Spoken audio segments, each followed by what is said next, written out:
여호수아서 20장 1절부터 9절입니다. 오늘은 피난처라는 제목으로 말씀 나누겠습니다. 잠깐 기도합시다. 사랑하는 주님, 이 시간에 우리가 여호수아서의 도피성을 묵상합니다. 우리를 향하신 하나님의 은혜, 우리의 피난처 되시는 그 주님의 사랑을 오늘도 기억하며 감사하며 예배할 수 있도록 깨닫는 은혜를 주옵소서. 부탁하며 예수님의 이름으로 기도합니다. 아멘. 1998년에 터키, 시리아 여기에서 내전이 막 일어났어요. 그래서 소수민족들을 막 박해하기 시작했는데, 내전 때문에 차별이 일어나고 박해가 일어나고 탄압을 하게 되고 소수민족들에게 테러를 가하자 소수민족들이 난민이 돼서 다른 나라로 이렇게 떠나게 됩니다. 근데 그 중에 쿠르드족 한 난민이 프랑스 남부 지중해 연안에 있는 한 도시인 리체라는 곳에 당도하게 돼요. 근데 그 당시 프랑스에 논쟁이 많았는데 난민들을 다 임시 수용소에 받아줘서 그리고 쫓아낼지 말지를 결정해야 되는 시기였어요. 근데 리체의 주민들은 이 난민들을 그런 사법적인 결정을 하기 전에 자기 마을로 그냥 다 받아들여 줍니다.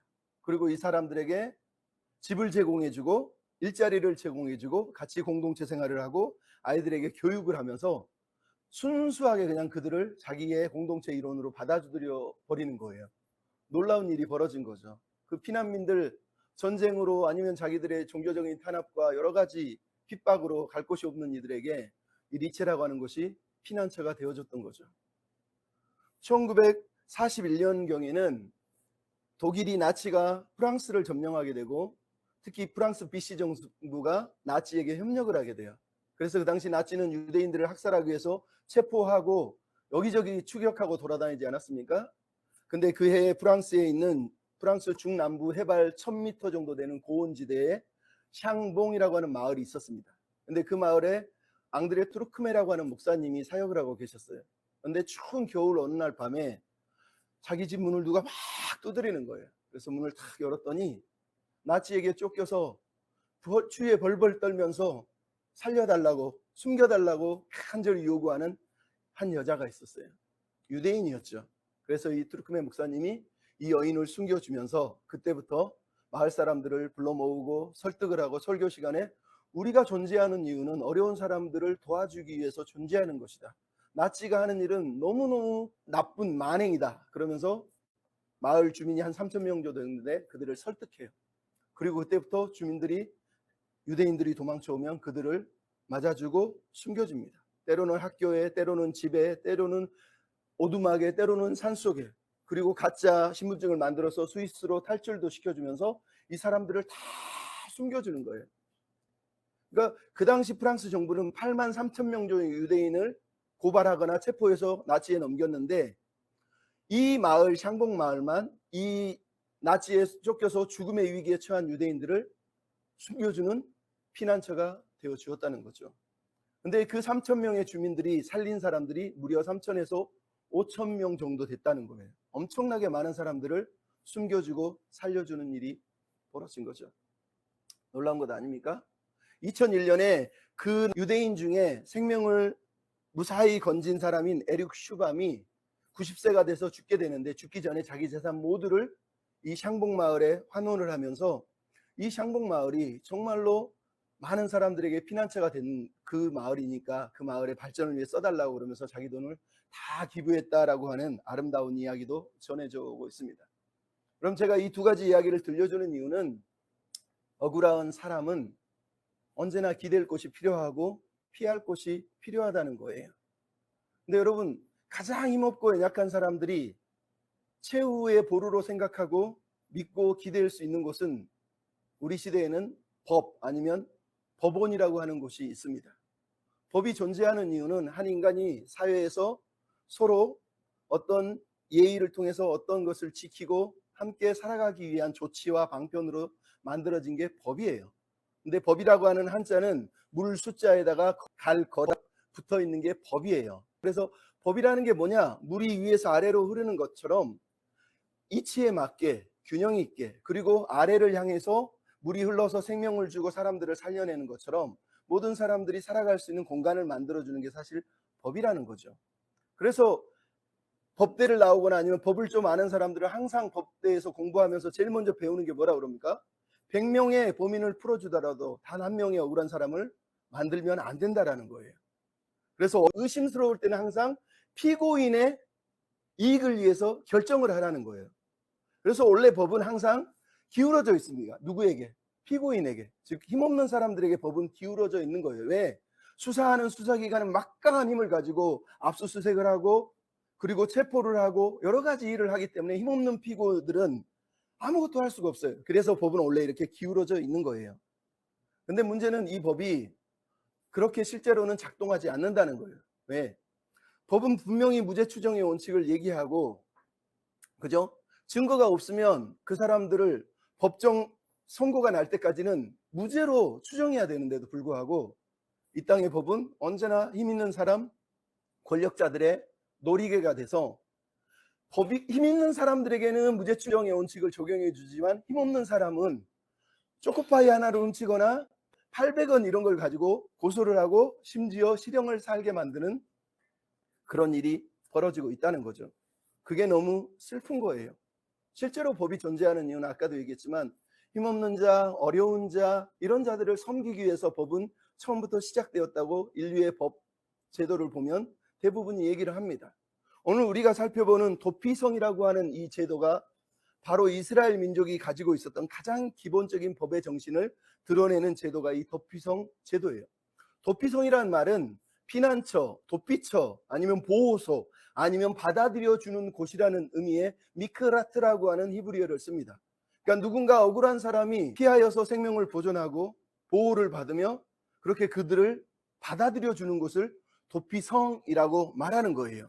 근데 이 도피성의 시작은 사실 출애굽기 20장, 21장을 보면 나옵니다. 출애굽기 20장에서 하나님이 이스라엘 백성을 출애굽시키는 위해 시내산에서 10계명 언약을 맺습니다. 그리고 10계명의 내용이 다 반포가 끝난 다음에 21장은 첫 법조항이 시작하는데 뭘로 시작하느냐? 종의 법, 즉 종들이 자유할 수 있는, 종이 자유할 수 있는 길을 열어주는 법을 얘기합니다. 그리고 두 번째가 과실치사, 즉 살다가 실수로 살인을 저지른 사람들을 살려주기 위한 법을 하나님이 제일 먼저 선언을 하세요. 그리고 나서 고의적으로 살인한 사람들에게 돌로 쳐서 죽이는 처형을 하라고 말씀하시는 법이 출애굽기에 시작하고 있는 거예요. 그러니까 무슨 얘기입니까? 여기에 하나님의 마음이 그대로 들어있는 거예요. 살다가 종들, 힘없는 사람들은 늘 억울한 일을 당하는데 그들이 실수로 억울한 일을 당했는데도 불구하고 그들을 그냥 무작위로 보복하거나 죽이는 일이 벌어지면 안 된다는 거예요. 그래서 출애굽기 21장 13절은 이미 만일 사람이 고의가 아니고 실수로 누군가를 죽였다면 내가 한 곳을 준비해 놓을 테니 거기로 사람들이 피할 수 있도록 해라 라고 이미 도피성 제도를 출애굽기 시작할 때부터 하나님은 언급을 하고 있다는 것을 우리가 알게 돼요. 그러니까 하나님의 마음이 어디에 있는지 우리가 지금 듣게 되는 거예요. 한 명의 억울한 사람도 사실은 생기면 안 된다 이런 마음이 하나님에게 있었다는 거죠. 그리고 이제 오늘 우리가 읽을 여호수아 20장 내용은 앞에서 13장부터 19장까지는 12지파에게 땅을 다 나눠준 다음에 이제 오늘 본문을 보니까 여호수아가 하나님의 명령을 따라 이스라엘 땅에 6개의 도피성을 지정했다라고 하는 내용이 우리에게 나오고 있습니다.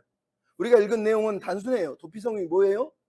고의가 아니라 부지 중에 실수로 살인한 사람이 그곳에 피해서 판결을 받을 때까지 보호를 받고 제사장이 죽을 때까지 거기에 머물면서 살 수 있도록 보호처, 피난처가 되어주라고 만든 성이 도피성이다라고 우리에게 지금 말씀을 하고 있는 겁니다.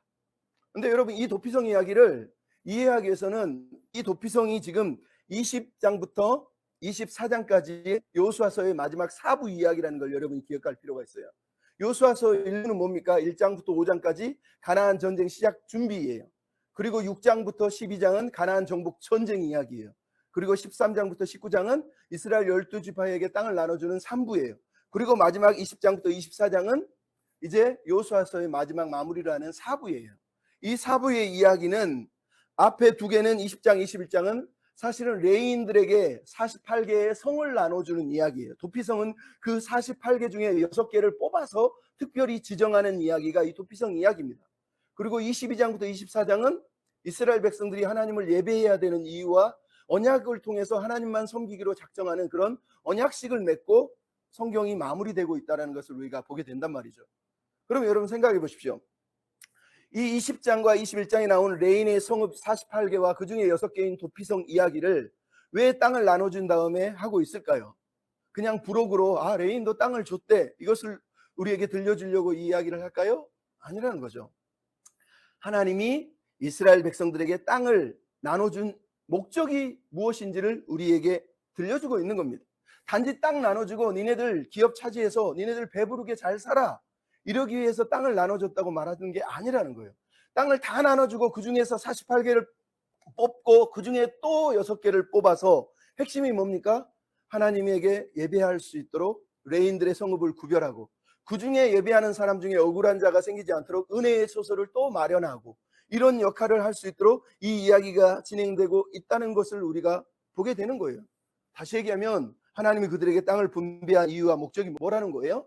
하나님의 나라를 세우고 그 땅에서 하나님의 백성으로 살아가면서 하나님을 섬기는 제사장 나라답게 제사장 백성으로 사는 것이 목적이었다라는 것을 이 두 이야기를 통해서 우리에게 들려주고 있는 겁니다. 그래서 오늘 본문은 1절부터 시작하는 내용이 뭡니까? 하나님이 여호수아에게 명령을 했다고 지금 말하는 거예요. 근데 여호수아서에서 하나님이 직접 말씀하시는 여러 구절들이 있는데 여호수아서에서 나오는 마지막 하나님의 명령이라는 거예요. 마지막 말씀이라는 거예요. 즉 가장 중요한 말씀이라는 것을 우리가 지금 깨닫게 되는 겁니다. 또 하나는 2절에 뭐라 합니까? 모세를 통해서 말씀하셨다는 거예요. 아까도 얘기했지만 이 도피성 명령은 갑자기 만든 게 아니에요.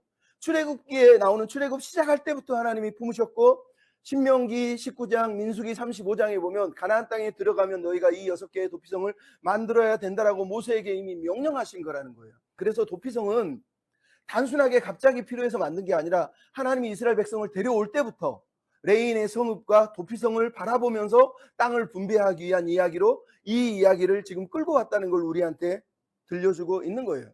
땅 분배의 목적이 단지 땅을 차지하는 데 있는 것이 아니라 하나님의 나라의 백성답게 하나님의 마음을 품고 살아가는 것이 목적이었다는 걸 우리에게 상기시키기 위해서 이제 20장, 21장, 22장, 23장, 24장 이야기 4부가 시작되고 있다는 걸 여러분이 기억하라는 거예요.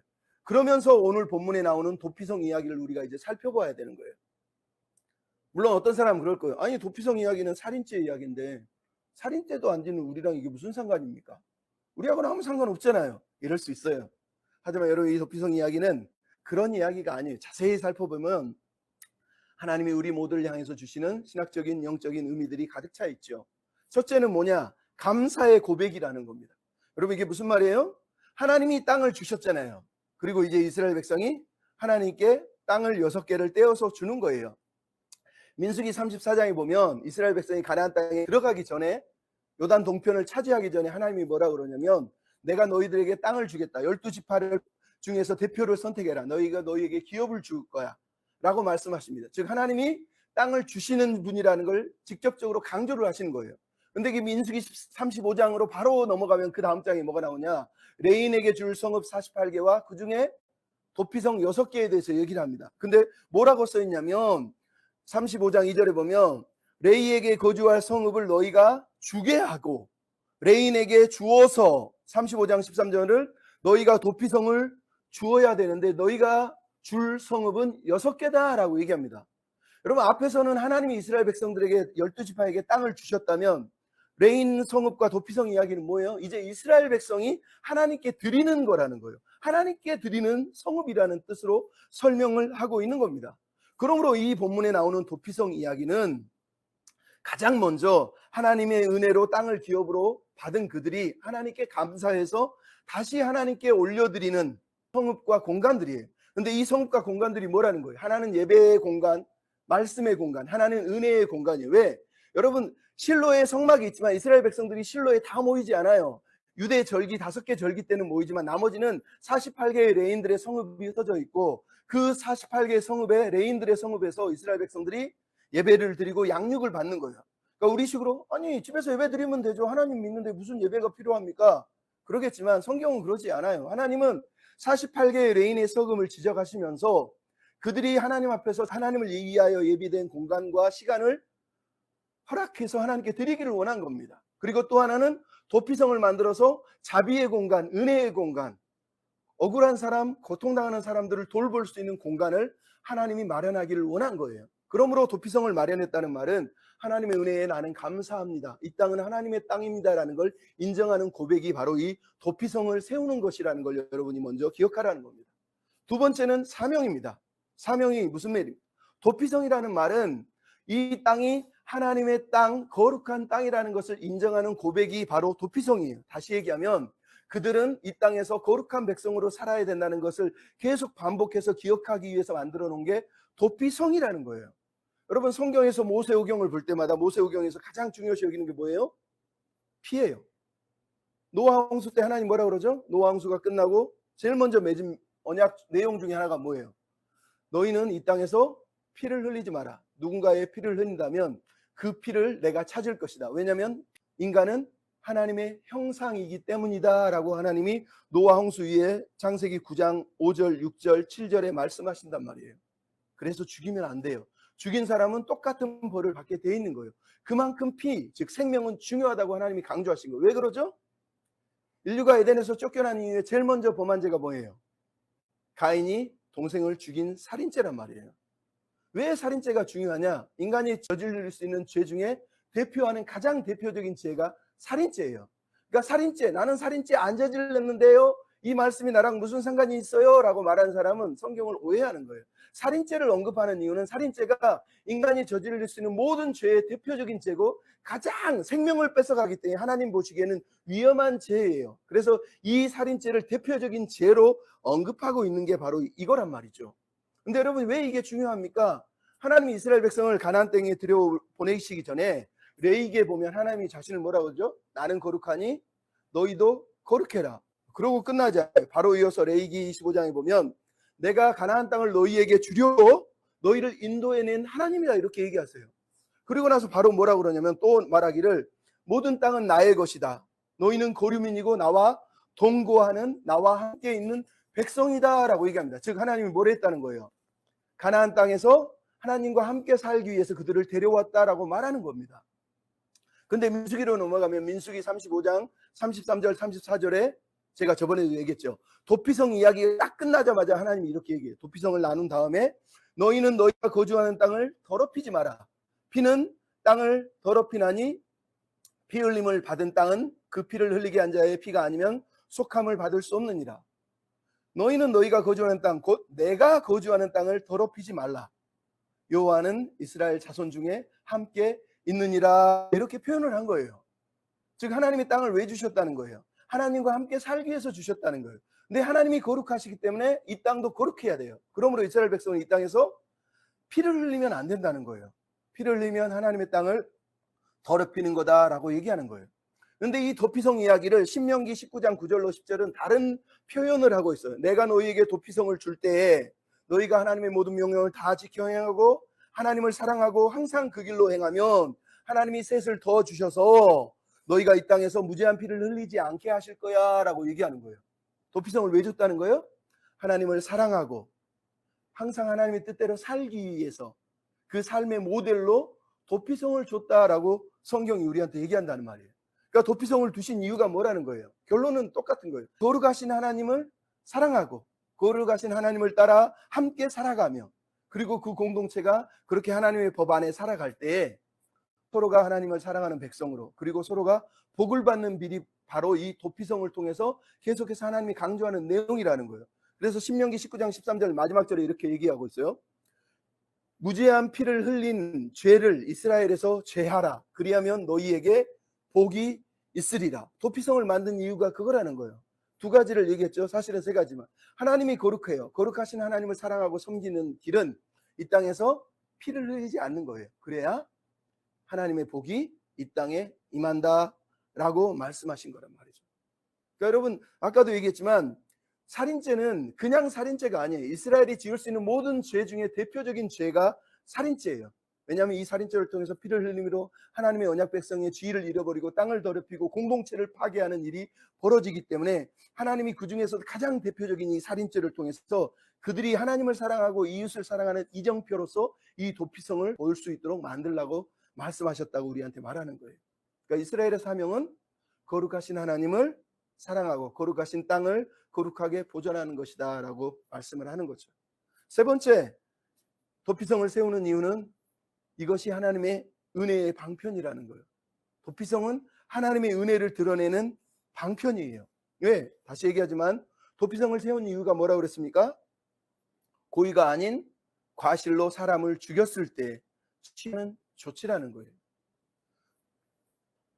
여러분, 도피성이 놀라운 게 뭐예요? 도피성은 조항이 아니라 실제로 성을 세웠다는 거예요. 그게 엄청나게 중요한 거예요. 왜냐하면 그 당시 고대 군동에는 이 모세오경과 비슷한 시기에 법을 만들어진 게 하나 있죠. 주전 1750년에 바벨로니아의 통치자인 함무라비가 만든 함무라비 법전이에요. 무려 2m 정도 되는 돌 기둥에다가 글을 새겨서 인류 최초의 성문법을 새겨놓고 있는 거예요. 근데 이 성문법의 첫 조항이 뭐냐? 무고죄를 처벌하는 거예요.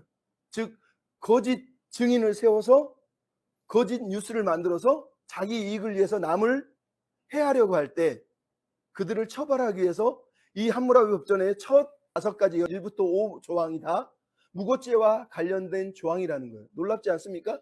우리가 법의 첫 기초라고 말하는 사람들이 얘기하는 그 함무라비 법전의 처음이 무고죄를 다루고 있어요.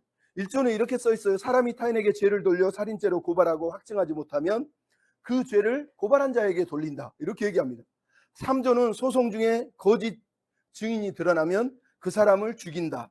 5조는 재판관이 모든 판결을 해놓고 나중에 변경을 해서 내용을 바꿔버리면 그 재판관은 12배의 벌금을 내고 재판 자리에서 쫓겨나게 해야 된다. 이런 식으로 해서 무고를 당하지 않도록 억울한 사람을 보호하도록 함무라비 법전이 만들었다는 거예요. 그러니까 법 정신은 엄청나게 좋은 거예요. 그중에 우리가 잘 아는 게 있죠. 동해복수법이라고, 눈에는 눈, 이에는 이라고 하는 법이 사실 함무라비 법전에 있어요. 근데 거기만 있습니까? 출애굽기 21장 23절 25절에도 하나님이 똑같이 써놨죠. 다른 해가 있으면 갑대 생명은 생명으로, 눈은 눈으로, 이는 이로, 손은 손으로, 발은 발로, 된 것은 된 것으로, 상하게 한 것은 상한 것으로, 때리게 한 것은 때리게 한 것으로 갚아라. 즉 함무라비 법전에 나오는 동해복수법과 출애굽기 21장에 나오는 동해복수법은 둘 다 똑같은 의도를 가지고 만들었어요. 뭐? 무고한 자, 아니면 억울한 자, 억울하게 보복당하는 일이 일어나지 않도록 하라고 만들었다고 얘기하는 거예요.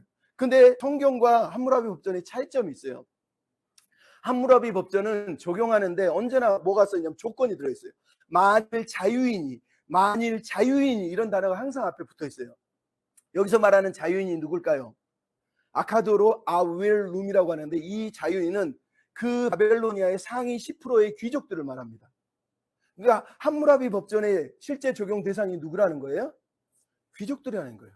귀족들이 손해를 보지 않도록, 귀족들이 억울한 일을 당하지 않도록 귀족들을 보호하는 조치였다는 거예요. 그래서 함무라비 법전에는 귀족, 평민, 그리고 하층민을 나눠놓고 하층민은 정말로 그냥 억울하게 살게 만들어요. 그리고 귀족들만 법의 보호를 받는 거죠. 그러니까 아까도 처음에 얘기한 것처럼 법을 만들었는데 법이 권력자들의 놀이개 역할을 하는 게 함무라비 법전이었다는 거예요. 실제 그렇게 만든 건 아니지만 따지고 보면 그렇게 돼버린 거고 그런 의도가 다분히 많았다는 거예요. 근데 성경은 어때요? 아까 우리가 얘기했잖아요. 하나님은 법을 만드시자마자 바로 적용을 뭐부터 해요? 종부터 시작하세요. 가장 낮은 종부터 자유할 수 있는 길을 열어놓는 거예요. 그 다음에 두 번째가 과실치사. 실수로 살인을 한 사람을 살려주는 법을 만든 거예요. 그게 바로 오늘 우리가 읽은 도피성 얘기라는 거예요. 그러니까 함무라비 법전은 조항을 볼 때는 엄청나게 억울한 사람을 위해서 보복당하지 않도록 만드는 것 같은데 실제로는 저 위에 있는 사람들만 적용한다면 성경은 아예 아래 있는 사람, 낮은 사람, 천민, 평민 이 사람들에게 이런 혜택을 누릴 수 있도록 아예 도피성을 만들어버린 거예요. 그러니까 엄청난 차이가 있는 거죠. 그러니까 성경이 얼마나 대단한 거예요. 하나님이 정말로 놀라운 사법 보호 체계를 이스라엘 땅에 딱 놓아뒀다고 우리한테 말하는 거예요. 근데 여러분, 근데 궁금하잖아요. 하나님이 따는 약속의 땅인데, 하나님의 백성들이 하나님의 말씀을 지키며 살아가는데 왜 굳이 살인죄를 다루고 살인죄가 필요한 거예요? 살인죄를 다룰 이유가 있나요? 그냥 서로 사랑하며 살면 되지 않나요? 그게 바로 도피성의 이유라는 거예요. 여러분 무슨 말 하는지 아시겠죠? 여러분 오늘 본문에 보면 3절, 5절, 9절에 피해 보복자가 나옵니다. 피해 보복자는 가족 중에서 자기 가족이 누가 살인하면 가족이 대신 찾아가서 죽이는 거예요. 근데 이게 고대 군동의 이스라엘의 관습이고 법이에요. 그러니까 이스라엘 가족 중에 누가 자기 가족을 죽이면 쫓아가서 그걸 죽여도 아무 문제가 없는 거예요. 법적으로. 그러니까 여러분이 성경을 읽으면서 하나님은 온수를 갚아, 그러니까 우리는 온수 갚을 필요가 없어, 이렇게 말하는 사람은 성경을 반쪽만 아는 거예요. 성경은 하나님이 이스라엘 백성들이 억울한 일을 당할 때 그 억울한 일을 온수를 갚을 수 있도록 법적으로 조치를 해놨어요. 그래서 온수를 갚아도 돼요. 근데 우리는 온수는 하나님이 갚은대요. 그래서 갚으면 안 된다고 말하면서 범죄를 하고 죄를 저지르고 나쁜 짓을 해도 에이, 은혜예요, 하나님이 다 해주실 거예요, 이런 식으로 덮어버리는 거예요. 근데 여러분, 오늘 읽은 도피성 이야기는 다 그렇게 얘기하지 않아요. 뭐라고 얘기합니까? 실수로 살인한 사람은 보호를 해주지만 고의로 살인한 사람은 피해 보복자가 그 사람을 죽여도 돼요. 그리고 나중에 회중들 앞에서 재판을 받고 나서 그 사람이 나쁜 사람으로 결정이 나면 그 사람을 회중들이 돌로 쳐 죽여도 돼요. 왜? 이게 사법체계고 법이기 때문이라는 거예요. 무슨 얘기 하는지 알겠어요?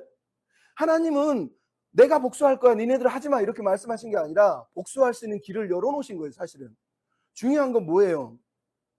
하나님이 부지중에 살인한 사람, 실수로 살인한 사람들을 보호하기 위해서 도피성을 만들었다는 게 중요한 거예요. 왜?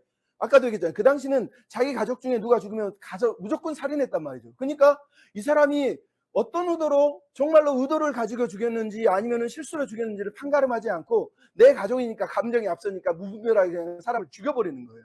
그래서 하나님이 무분별한 복수를 못하게 하시려고 도피성을 만든 거예요. 그래서 신명기 19장이나 민수기 35장 오늘 읽은 본문에서 계속 강조하는 단어들이 뭐가 나오는지 아세요? 누군가가 사람을 죽였는데 본래 원한이 없이 부시중에 죽였거나, 아니면 나무를 찍자고 도끼가 빠져서 사람이 딱 맞아서 죽었다면 이 사람이 죽이려고 하는 의도가 없잖아요. 그런 얘기가 있어요. 또 하나는 원한이 없이 죽였거나, 아니면 악의가 없이 우연히, 또는 기회를 엿봄이 없이, 즉 숨어서 죽이려고 하는 어떤 계획이 없이 실수로 죽였거나, 또 다른 단어에 보면 악의도 없고 해하려고 하는 마음도 없이, 오늘 본문에는 실수, 부지중에, 미워함 없이, 이런 단어들을 계속 쓰고 있어요. 이게 무슨 말이에요? 인텐션, 그 사람의 의도를 집중한다는 거예요. 함무라비 법전은 사람의 의도를 생각하지 않아요. 그냥 결과를 판단하는 거예요. 근데 하나님은 지금 이스라엘 백성 중에 그 사람의 마음의 의도를 가지고 어떤 일이 저질러졌는지 안 저질러졌는지 그 마음까지도 하나님은 보겠다고 말씀하시는 거예요. 왜요? 그 마음이 진짜인지 아닌지를 판결을 해야지 그 사람을 죽일지 말지 결정하는 거 아니에요? 그러니까 지금 이스라엘의 도덕법은 엄청나게 발전된 인권법, 사람들을 보호하기 위해서 극도로 그 당시 고대근동에서는 가장 탁월하게 발전된 법이라는 걸 우리한테 들려주고 있는 거예요. 근데 놀라운 건 이 단어들이 다 뭐예요? 부지중에, 실수로, 원한이 없이, 숨어서 기다리지 않고, 악의가 없이, 이런 단어들이 다 무슨 말이에요? 우리 인간은 누구나 죄를 짓지 않을 능력을 가진 존재가 아니라는 거예요. 우리 인간들은 다 죄를 지을 수밖에 없는 존재라는 것을 아예 상정을 하시는 거예요. 게다가 죄를 지은지도 모르고 죄를 지을 수도 있는 존재라고 하나님은 이 단어들을 통해서 말씀하는 거예요. 부지중이라고 하는 단어는 벨리다트는 이해 없이, 지식 없이, 아무런 깨달음 없이라는 뜻이에요. 실수로라는 단어는 과실로, 부주의로, 잘못해서라는 뜻이에요. 그 다음에 미워함 없이는 아까도 얘기했지만 사실은 원한 없이, 증오심 없이, 죽이려는 마음 없이, 이런 뜻이에요. 근데 중요한 건 뭐예요? 이런 단어들이 쓰이는 이유가, 다시 얘기하지만 우리 모두는 다 죄를 지을 수 있는, 실수든 고의든 죄를 지을 수밖에 없는 존재들이라는 걸 사실은 상정하기 때문에 도피성을 하나님의 땅, 약속의 땅에 세우고 있는 거예요. 여러분, 에덴의 타락 이후 인간은 죄의 뿌리에서 양분을 먹고 자라서 그 열매로 살인을 하거나 도둑질을 하거나 거짓말을 하거나 누구를 죽이는 거예요. 그러니까 실제로 누군가를 죽인 사람은 그 열매가 밖으로 나온 사람이지만, 아직 살인을 안 하거나 죄를 안 짓는 사람은 그 뿌리에서 양분을 먹고 이미 열매를 맺혀줄 준비가 돼 있지만 눈으로 열매가 드러나지 않았을 뿐이라는 거예요. 즉 오늘 본문에 살인한 사람이나 살인자를 죽이려고 쫓아가는 사람이나 다 똑같이 뭐라는 거예요? 죄인이라고 사실은 이 도피성 이야기가 우리한테 말씀을 하고 있는 거예요. 그래서 도피성 이야기는 단순하게 살인죄, 과실로 인한 살인죄만 다루고 있지만, 나중에 예수님은 뭐라고 그래요? 마태복음 5장 21절 22절에 옛사람들은 살인하지 말라 얘기했지만 나는 너희에게 이른다. 형제 중에 노하는 자, 분노하는 자마다 심판을 받고, 형제에게 라가, 바보, 어리석은 놈, 미련한 놈이라고 하는 자도 심판을 받고, 마지막으로 미련한 놈이라고 하는 자는 지옥불에 들어가게 되리니 라고 예수님 말씀하세요. 예수님은 신명기와 민수기의 도피성의 그 의도를 정확하게 간파하신 거예요. 그 마음의 의도까지 보신 거예요. 그 마음의 생각까지 보신다는 거예요. 근데 여러분, 우리는 눈에 보이는 것만 가지고 저놈 살인자야, 저놈 나쁜 놈이야 이렇게 얘기하지만, 도피성이 말하는 건 우리 모두가 다 죄를 지을 수밖에 없는 그런 죄인이다라는 것을 아예 베이스로 깔고 이 말씀을 하고 있는 거예요. 그래서 도피성은 뭐예요? 우리는 연약하다, 은혜 없이는 살 수가 없는 존재다라는 것을 우리한테 강조하는 거예요. 그래서 여러분 2절, 3절, 9절 모든 내용이 뭡니까? 너희를 위하여, 너희를 위하여, 모든 이스라엘 자손과 거류민을 위하여라고 이렇게 말씀을 하고 있잖아요. 여기서 거류민은 이방인을 말하는 거예요. 즉 모든 사람들이 하나님의 보호를 받을 수 있어야 된다고 말하는 거예요. 모든 사람이 죄에서 자유로울 수 없듯이 모든 사람은 은혜가 필요하다라고 말씀하고 있는 게 바로 이 도피성 이야기라는 거죠. 그렇다면 여러분, 이제 하나 더 질문합시다. 부지 중에 살인한 죄는 그러면 죄가 아니에요? 아니면 죄예요? 죄잖아요. 살인죄는 그래도 죄인 거예요. 근데 이 사람들을 보호해 주는 것은 그러면 공의로운 거예요? 정당한 거예요? 우리가 이렇게 물어볼 수 있지 않습니까? 아까도 얘기했잖아요. 하나님은 온수 갚는 것을 나에게 맡기라 했지만 실제로는 이스라엘 백성 중에 고의로 살인한 사람은 회중이 심판해서 죽이기도 하고 돌로 쳐 죽이기도 하고 보복자가 쫓아가서 실제로 복수를 해도 된다고 성경은 아예 명시되어 있는 거예요. 그만큼 하나님은 무고한 피를 흘리기를 원치 않을 뿐만 아니라 사실은 살인하기를 원치 않아서 이런 법을 만든 거예요. 누군가가 징계를 당하고 죽는 걸 보면서 야, 잘 죽었다 그러겠어요? 나는 죄 지면 안 되겠지. 나는 누구를 죽이면 안 되지. 이런 것들을 눈으로 보게 하기 위해서 법이라고 하는 체계를 만들었다고 성경이 우리한테 들려주고 있단 말이에요. 근데 여러분, 이 땅에 아까도 얘기했지만 큰 교회 목사님들은 자기가 법적으로 잘못했고 죄를 저질렀음에도 불구하고 하나님의 교회를 핍박하고 있어. 사단이 우리를 무너뜨리려고 하는 거야. 그러면서 사법적인 절차까지 무시하면서 은혜로 덮으려고 한단 말이죠. 얼마나 어리석냐고요. 비성경적인 거예요. 근데 중요한 건 오늘 본문을 보면 얼마나 놀라운 게 나옵니까? 도피성 재판의 절차가 있어요. 제일 먼저 뭐합니까? 20장 4절에 보면 도피성에 도망가서 장로들에게 귀에 대고 자기가 했던 일을 다 실토하는 거예요. 하나는 사건을 알리는 거지만 또 하나는 자백하는 거예요. 나는 이런 일로 도망가게 됐습니다. 이렇게 얘기하는 거예요. 그럼 두 번째 절차가 뭡니까? 6절에 회중 앞에서 재판을 받는 겁니다. 도피성에서 일단은 피했지만 재판 절차가 남아있어요. 그리고 재판을 하게 돼요. 그래서 재판을 하면 어떤 일이 벌어져요? 다시 얘기하지만 재판을 통해서 이 사람이 과실치사구나 그러면 도피성에서 피하도록 보호해 줍니다. 하지만 이 사람이 고의로 살인을 저질렀다는 게 판결이 나면 도피성에서 쫓아냅니다. 회중들이. 그러면 피해 보복자가 와서 이 사람을 처형하는 거예요. 이게 도피성 제도란 말이죠. 그렇다면 여러분, 아까도 얘기했잖아요. 부지 중에 살인한 자가 도피성으로 피해버렸단 말이죠. 사람을 죽였는데 아무런 조치도 없고 형벌도 없습니까? 오늘 본문은 뭐라고 그랬죠? 이 사람은 도피성에서 나갈 수 없어요. 나갈 수 있는 유일한 길은 딱 하나 있어요. 대제사장이 죽으면 나갑니다. 여러분, 이게 무슨 말인 것 같습니까? 도피성이라는 건 아까도 얘기하지만 피난처, 도피처이지만 동시에 보호소예요. 우리식으로 말하면 교정시설, 감옥, 보호시설, 청소년 보호시설과 같은 거예요. 그러니까 이 사람은 이곳에 들어와서 뭘 하는 거예요? 도피성에 지내는 동안 밖으로 아예 나가지 못해요. 대제사장이 안 죽었는데 밖으로 나가면 무슨 일이 벌어져요? 복수자가 그냥 죽여도 그 사람은 죄를 짓는 게 아니에요. 왜? 자기 스스로 죽으러 나간 거니까. 그러니까 그 사람은 나갈 수가 없다고 말하는 거예요. 그러면 그 안에 있는 동안 뭘 하는 거예요? 자기의 자신을 돌아보고 회개하고, 그리고 레인의 성읍이기 때문에 레인과 함께 뭘 해요? 예배를 드리고 말씀을 들으면서 우리식으로 말하면 교화 훈련을 하는 거예요. 영성 훈련을 하는 거예요. 갱생 훈련을 하는 거예요. 자기 삶을 돌아보고 자기 자신을 말씀 앞에 다시 비추어 보고 새롭게 살아갈 수 있도록 자기 자신을 다시 돌보는, 세우는 작업을 하는 것이 바로 이 도피성이란 말이죠. 그래서 도피성은 은혜의 성이지만 동시에 뭐라는 거예요? 자비로운 형벌이라는 거예요. 은혜로운 형벌이 임하고 있는 것이 바로 이 도피성이다라고 말하는 거예요. 그럼 이게 교회하고 비슷한 거 아니에요? 우리는 다 죄인이지만 교회 안에 들어와서 뭐예요? 회개하고 우리 자신을 돌아보고 말씀 앞에서 우리가 어떤 죄인이었는지를 계속 깨달으면서, 그리고 하나님이 기대하는 사람으로 세워지고, 그리고 세상으로 다시 나가는 거예요. 대제사장이 죽으면 이 사람이 뭐라 그래요? 자기 처소로 자기 고향으로 다시 돌아가서 사회생활을 다시 시작한다, 이렇게 성경이 써 있는 이유가 바로 그런 이유예요. 여러분, 이게 성경의 마음이에요. 여러분, 최근에 조진웅 사건 기억하죠? 조진웅 논란, 조원진 씨라고 하는 사람들이 막 이 사람이 소년범이었고 어렸을 때 사고를 저질렀다고 막 거의 지금 매장시켜 버린 거 아닙니까? 근데 이게 여러분 법적으로 맞습니까? 도피성 법을 제외하더라고. 우리나라에 소년법이 생긴 이유가 뭐냐면 소년범들이 나오는데 소년범들이 나중에 사회로 돌아가야 돼요. 근데 이들이 사회로 돌아가서 건강한 사회의 일원으로 살아가야 되는데 그렇게 하려면 조치가 필요해요. 그래서 만든 게 소년법이에요. 소년법은 그 사람이 소년이었을 때 성인이 되기 전에 지은 죄에 대해서 어떤 죄를 지었는지 무슨 일을 했는지를 비교로 만들어요. 그래서 아무도 내용을 볼 수도 없어요. 그 사람 이름도 그 사람의 행적도 죄와 관련된 것은 다 막아놓습니다. 그리고 소년원에 살면서 일정 기간 교화 시간을 다 보내고 죄값을 치르면 사회로 돌려보내서 그 사람이 건강한 사회 일원으로 살 수 있도록 만들어 놓은 게 소년법이에요. 근데 이번에 일어난 조진웅 사건은 뭐예요? 디스패치라고 하는 이상한 기관이 가서 그것도 누구한테 받았겠어요? 법원에서 누군가가 빼돌려서 그 정보를 줬겠죠. 왜냐하면 공개할 수 없어요, 법적으로. 그래서 지금은 조용한 이유가 뭐예요?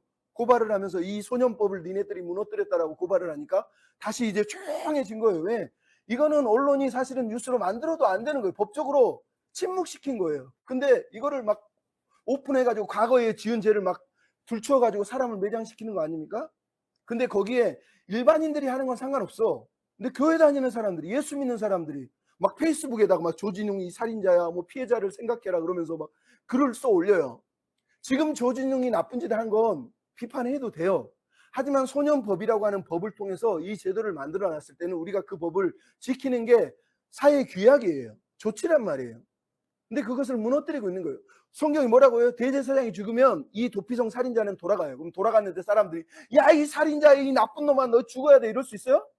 없어요. 왜? 법적으로 대제사장이 죽으면 살인자가 자기 고향으로 돌아가면 똑같은 이론으로 죄 없는 사람으로 살 수 있도록 법을 하나님이 마련해 놓은 게 바로 이 성경 이야기란 말이에요. 그러니까 제가 도피성 이야기를 하는 이유가 바로 그거예요. 이 땅의 교회가 하나님의 공의만 알고 하나님의 은혜를 모르거나 거꾸로 하나님의 은혜만 계속 강조하면서 하나님의 공의, 하나님의 법에 대해서 무시하거나 하는 일이 너무너무 비일비재하다는 거죠.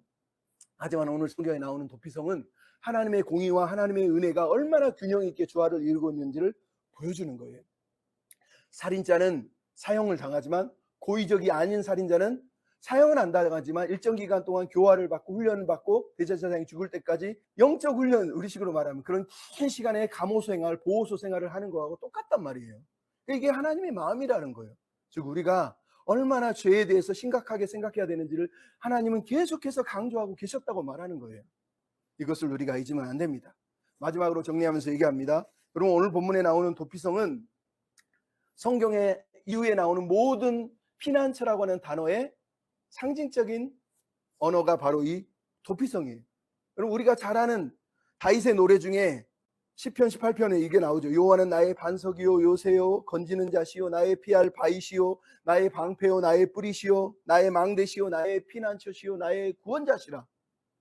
왜 이런 노래가 계속 나올까요? 하나님은 도피성을 만든 이후에 이스라엘 백성들에게 진짜 피난처 도피성은 나야 라는 걸 사실은 강조하신 거예요. 그것을 이해한 다윗과 같은 사람들은 항상 그래서 하나님을 나의 피난처 나의 도피성이라고 말씀을 하신 거예요.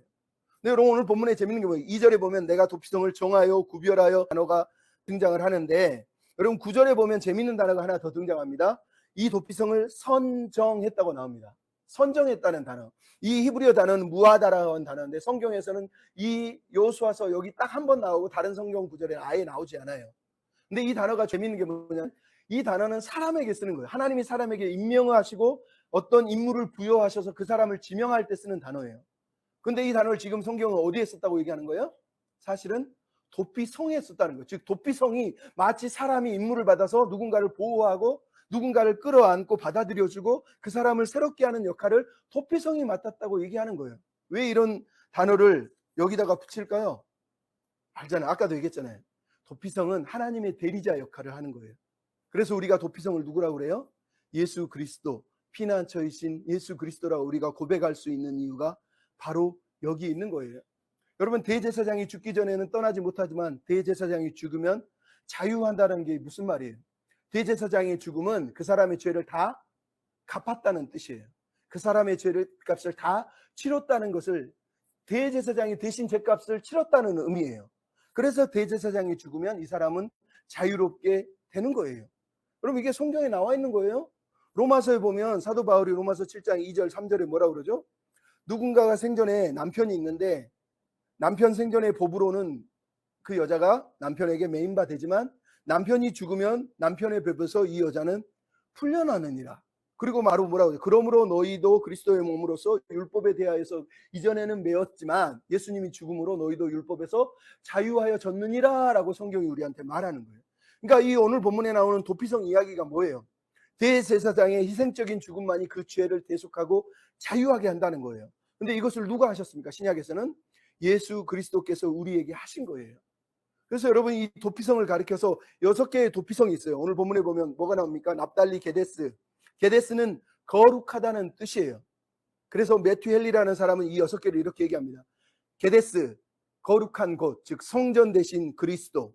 두 번째, 에브라임, 세겜. 세겜은 어깨, 짐을 지다라는 뜻이에요. 그래서 정사를 어깨에 메신 그리스도. 세 번째, 헤브론, 교제, 연합이라는 뜻이에요. 근데 하나님과 교제케 하신 그리스도. 그리고 르우벤 지파의 벳셀. 벳셀은 성체라는 뜻이에요. 우리의 피할 도성이 되시는 그리스도. 길르앗 라못은 높은 곳이라는 뜻이에요. 그래서 영광 중에 높임 받으신 그리스도. 마지막 바산의 골란은 기쁨이라는 뜻이에요. 골란이. 그래서 우리의 기쁨이 되시는 그리스도, 이렇게 매튜 헨리라고 하는 분이 해석을 했단 말이에요. 무슨 말인지 아시죠? 하나님은 이 도피성을 통해서 예수 그리스도가 우리의 피난처라는 것을, 하나님 자신뿐만 아니라 하나님의 대리자인 예수님이 우리의 피난처시다라고 우리한테 알려주고 있는 거예요. 그러면 여러분, 도피성을 읽을 때마다 우리는 옛날에 누가 살인죄를 지어서 도피성에 도망갔대, 이렇게 읽으면 안 돼요. 실은 살인죄는 아니어도 우리도 동일한 죄인이고 동일한 죄를 지을 수밖에 없는 존재인 것을 도피성은 알려줬을 뿐만 아니라 그런 도피성으로 오라고, 피하여 오면 우리를 받아주고 우리 죄를 씻어주고 우리 대신 죽어주고 우리에게 기쁨과 자유와 평안을 주시는 분이 있다라는 걸 이 도피성을 통해서 하나님은 상징적으로 보여준 거예요. 그게 바로 이 도피성이란 말이에요. 그래서 여러분, 도피성으로 하나님이 이스라엘 백성들을 피할 수 있도록 조치를 한 게 있어요. 그것만 얘기하고 마치려고 합니다. 뭐가 돼 있냐면 신명기 19장 3절에 보면 너희는 도피성에 길을 닦고 모든 살인자가 그 도피성으로 도피하게 해라. 보복자가 쫓아올 때 그들이 잡히지 않도록 가는 길이 멀면 죽을 수 있으니까 최대한 빨리 올 수 있도록 길을 만들어라, 이렇게 얘기합니다. 실제로 유대인들은 그래서 랍비 문헌에 보면 도피성을 매년 봄만 되면 도피성으로 가는 도로를 개수작업, 보수작업을 합니다. 14m입니다. 우리식으로 말하면 4차선 고속도로를 말하는 거예요. 유대 땅에, 다른 땅은 얼마나 길이 협착합니까? 근데 도피성으로 가는 길은 고속도로를 만들어서, 그래서 하루길, 무조건 하루 만에 최대한 하루길로 만들어서 하루 안에는 들어올 수 있도록 하나님이 그 도피성을 만든 거예요. 심지어 가는 길에 교차하고 있으면 사람이 가다가 헤맬 거 아니에요. 그래서 헤매지 않도록 모든 교차로에는 미클라트, 도피성이라고 하는 큰 표지판을, 방향을 만들어서 이쪽으로 가라고 만들어 놓은 거예요. 그래서 이스라엘 사람들 중에 억울한 사람, 누명 쓴 사람, 마음이 상한 사람들이 피할 곳을 찾아서 헤맬 때 그 표지판을 보고 그 하이웨이를 향해서 막 달려서 도피성으로 도착하라고 하나님이 만들었고 실제로 그렇게 했다라고 우리한테 들려주고 있는 거예요. 그럼 얼마나 감사합니까? 그게 하나님의 마음이, 왜 예수님을 십자가에 올리신 거예요? 여기가 하나님의 도피성 미크라트라고 표지판을 세워놓은 거예요. 여기로 오라, 예수님께 오라, 십자가 아래로 오라. 너희에게 평안을 주고 죄짐을 씻어주고 죽음에서 자유케 하고 속죄의 은혜를 주고 기쁨을 주는 것이 바로 여기 나 예수 그리스도다 라고 성경이 우리한테 들려주고 있단 말이죠. 그러면 우리는 살면서 피난처 되시고 바위 되시고 요새 되시는 우리 예수 그리스도, 우리 하나님을 기억하고 메마른 땅에 그늘 되시고 어구고 힘들 때 위로가 되시는 그 주님께 나아가서 힘을 얻는 저와 여러분이 다 되셨으면 좋겠습니다. 이 말씀을 생각하면서 정말로 내 인생의 피난처 되시는 주님, 내가 늘 주님께 피하기를 원합니다. 이런 마음으로 찬양합시다.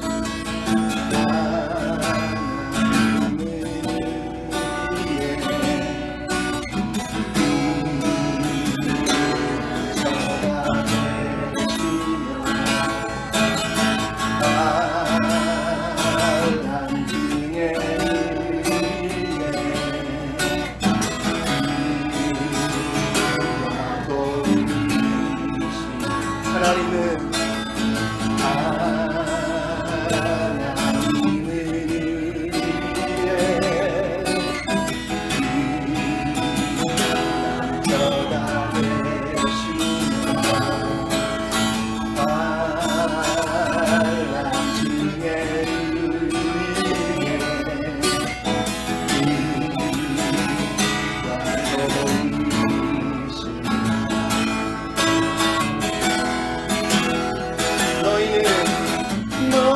너희는 가만히 있어 주가 행할지어다 열방과 세계 가운데 제가 높이는 아들이라 사랑합니다 내 아버지 찬양합니다 내 엄남다여 선포합니다 예수 그리스도 주님 오심을 기다리며 사랑합니다